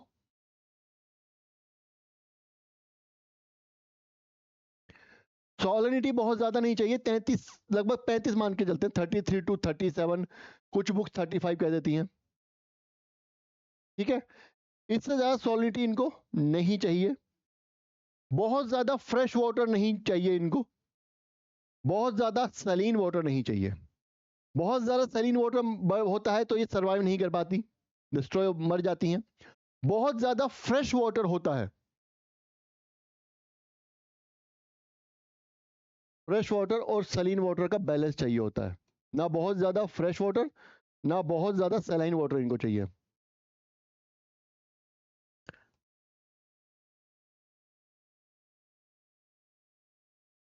फ्रेश वाटर में न्यूट्रिएंट्स की कमी रह जाती है।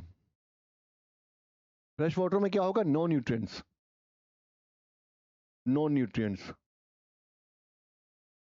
सैलिन वाटर में क्या होगा, जरूरत से ज्यादा न्यूट्रिएंट्स, एक्सेसिव न्यूट्रिएंट्स। यहां भी सरवाइव करना मुश्किल है। तो ये रेंज है इनकी, इतनी इतनी जो है वो रहनी चाहिए हमारे पास,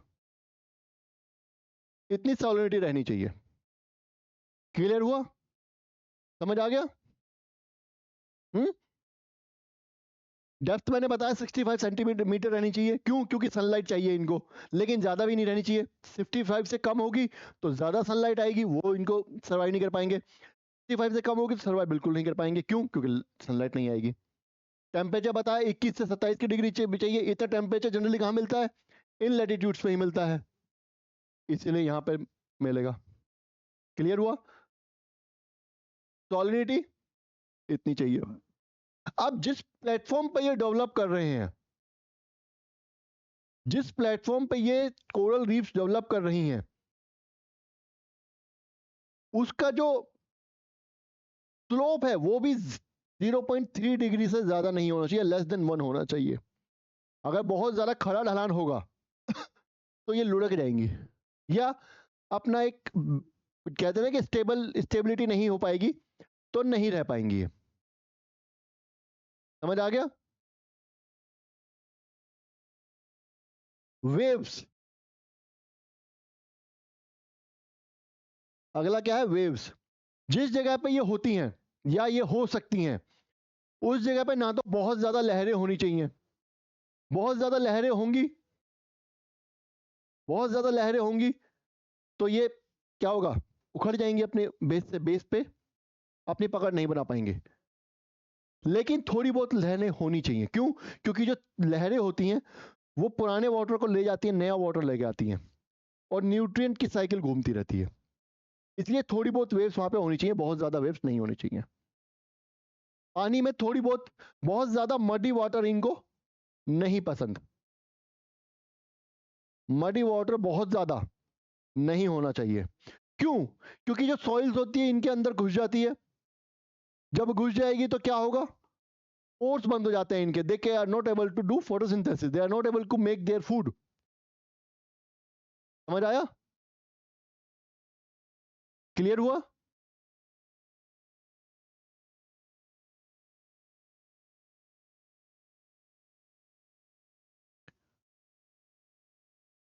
वेस्टर्न कोस्ट पे होती हैं। क्यों?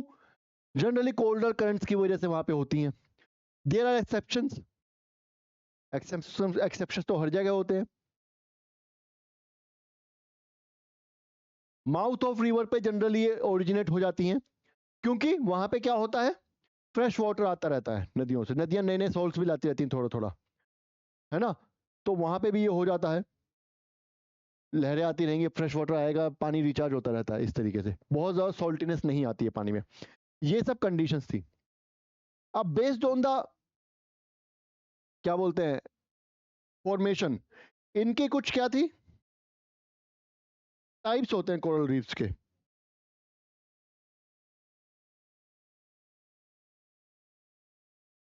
टाइप्स होते हैं कोरल रीफ्स के। कोरल रीफ्स के टाइप्स क्या क्या होते हैं, स्क्रीनशॉट ले लो पहले, अगर लेना है तो ले लिया होगा मेरे ख्याल से आपने, ठीक है, पहले बैक में जाके आप ले सकते हो पीछे करके, ठीक है। कोरल रीफ्स के टाइप्स होते हैं, पहला होता है फ्रिंजिंग, दूसरा होता है बैरियर रीफ, और तीसरा होता है हमारा अटोल। तो देखो ये लैंड मास है,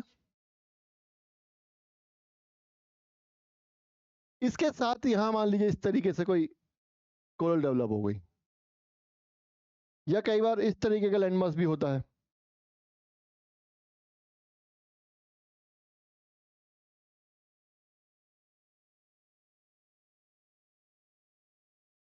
तो यहां पे कोरल रीफ डेवलप हो गई, इनको हम फ्रिंजिंग रीफ्स कहते हैं, बहुत ज्यादा बड़ी नहीं होती है, छोटे छोटे पैचेस में होती हैं।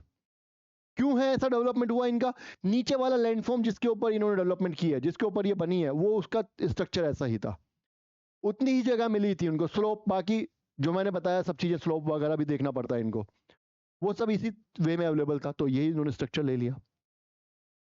दूसरा क्या होता है, ऐसे ना हो करके कई बार क्या होता है, ये कोस्ट रीजन के साथ साथ इस तरीके से पैरेलल डेवलप हो जाती है,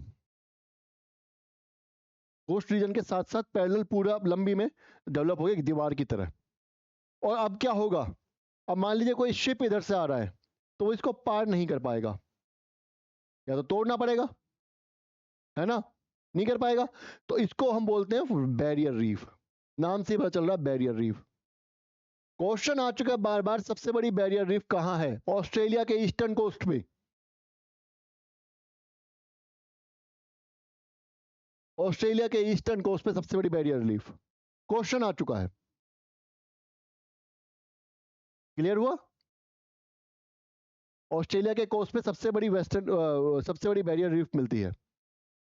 ये हमारा क्या है, ये हमारा दो टाइप की हो गई। तीसरा मैंने आपको पहले बता चुका हूं, अटोल, ये पहाड़ है, ये सबमर्ज हो चुका है, इसके यहाँ बेसिस पे जगह मिल गई, स्लोप मिल गया उनको, तो यहाँ पे उन्होंने डेवलप कर लिया। अब धीरे धीरे मान लीजिए पहाड़ सबमर्ज हो रहा है, तो ये ऊपर की तरफ बढ़ेंगी, ऊपर की तरफ बढ़ेंगे बढ़ेंगे बढ़ेंगे बढ़ेंगे, एक टाइम बाद पहाड़ नीचे पहुंच जाएगा, ये इस तरीके से दिखेंगे, सर्कुलर वे में दिखेगा ऊपर से।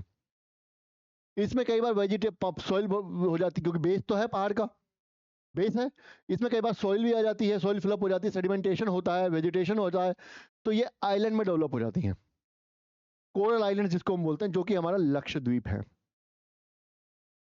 क्लियर हो गया, ये इसके टाइप्स थे। अब जब सभी को ह्यूमंस की वजह से नुकसान पहुंच रहा है, तो कोरल्स को भी तो पहुंचेगा,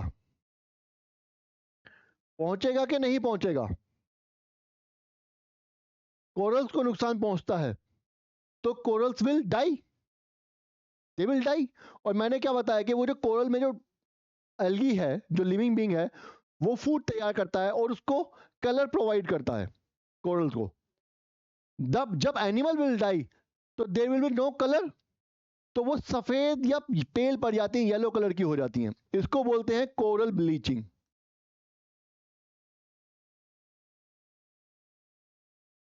इसको बोलते हैं कोरल ब्लीचिंग,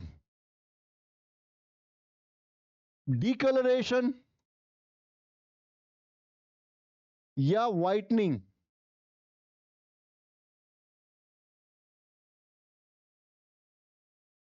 ऑफ कोरल्स।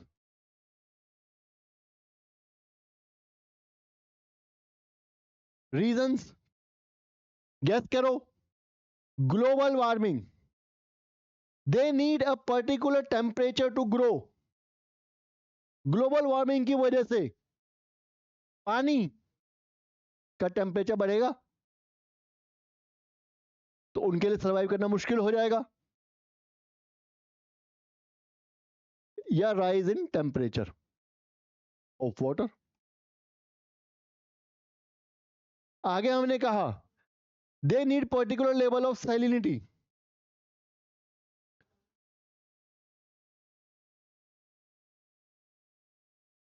बताया नहीं बताया, है ना? इसको हम थर्मल पॉल्यूशन भी बोल देते हैं, थर्मल पॉल्यूशन भी बोल देते हैं, सैलिनिटी। तो अगर यूट्रोफिकेशन हुआ, अगर पॉल्यूशन नदियों से ज्यादा अगर पॉल्यूशन पहुंचा समुद्र में और उस रीजन में पहुंचा जहां पे कोरल्स है, तो क्या होगा? ज्यादा न्यूट्रिशन बढ़ सकता है, ज्यादा सैलिनिटी हो सकती है कि नहीं हो सकती? एसिडिफिकेशन ऑफ ओशंस लिख सकते हैं।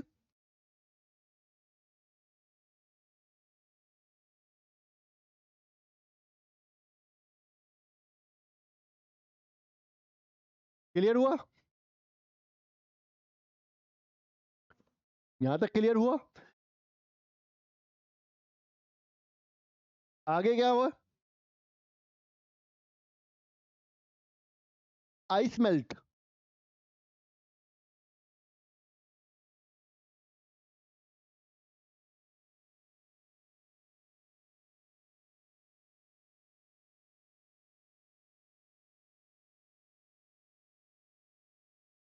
ठीक है, यहां तक क्लियर हुआ? तो रिवर्स ज्यादा अगर एसिडिफिकेशन हो जाएगा तो वो भी हो सकता है। थर्मल पोल्यूशन मैंने बता ही दिया। बेसिकली इसका जो मेन रीजन है वो ग्लोबल वार्मिंग ही है, बाकी सब इम्पैक्ट्स भी डाल रहे हैं इम्पैक्ट, लेकिन ज्यादा जो है वो सबसे ज्यादा वो किसका पड़ रहा है? वो ग्लोबल वार्मिंग का ही पड़ रहा है। सबसे ज्यादा इम्पैक्ट जो पड़ रहा है वो ग्लोबल वार्मिंग का ही पड़ रहा है। क्लियर हुआ? अल नीनो, अल नीनो की वजह से भी क्या होता है? पानी का टेम्परेचर बढ़ जाता है। बढ़ जाता है कि नहीं बढ़ जाता?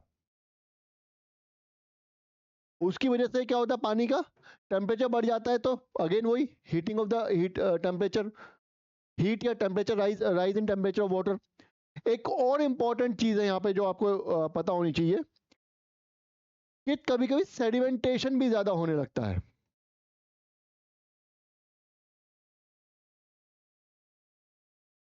सेडिमेंटेशन,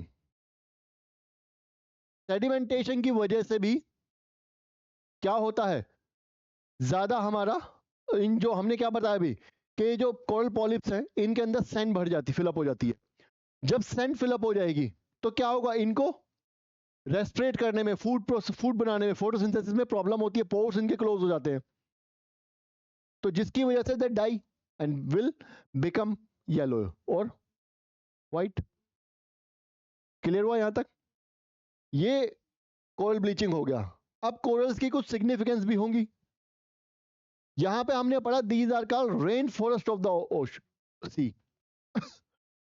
बहुत ज्यादा बायोडाइवर्सिटी कोरल्स में मिलती है, तो बायोडाइवर्सिटी तो एक है ही रीजन। अब नई रिसर्च पता बता रही है ऐसा कि हम सोचते थे कि ज्यादातर जो ऑक्सीजन प्रोड्यूस होती है अर्थ पे, जो ऑक्सीजन अर्थ पे आती है, the oxygen comes through what? It comes through photosynthesis by the plants और ट्रीज या फॉरेस्ट, एवरग्रीन फॉरेस्ट। लेकिन वो ये सच है, ठीक है, लेकिन ऐसा कहा जाता है कि इस ऑक्सीजन जनरेट में समुद्र का सीज का बहुत बड़ा हाथ है, और इसमें प्लैंटॉन्स और ये हमारी जो कोरल रीफ्स है ये बहुत ज्यादा रोल प्ले करती हैं। तो ऑक्सीजन जनरेशन में भी इनकी बहुत ज्यादा रोल है। बायोडाइवर्सिटी, इनके जो स्केलेटन बच जाता है, दिस स्केलेटन प्रोवाइड्स हैबिटाट, ये घर बनाते हैं छोटी छोटी मछलियों के लिए, शेल्टर प्रोवाइड कराते हैं छोटी छोटी मछलियों के लिए। बहुत इंपॉर्टेंट है ये, समझ आ रहा है?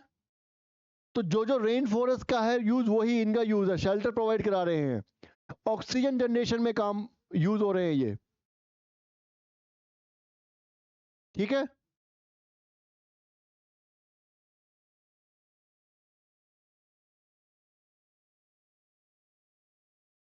लेकिन सबसे बड़ा जो रीजन इसमें लिखना होगा वो हमें ग्लोबल वार्मिंग ही लिखना होगा। क्लियर हुआ? ये क्वेश्चन बार बार आता है, रेन फॉरेस्ट ऑफ द सी किसको कहा जाता है, तो इसमें कोरल रीफ्स आएगा। ठीक है, ये टॉपिक आपका आज खत्म हो गया, एनवायरमेंट से रिलेटेड जो था, एनवायरमेंट से रिलेटेड जो आपका टॉपिक था ये आज यहाँ पे खत्म हो चुका है।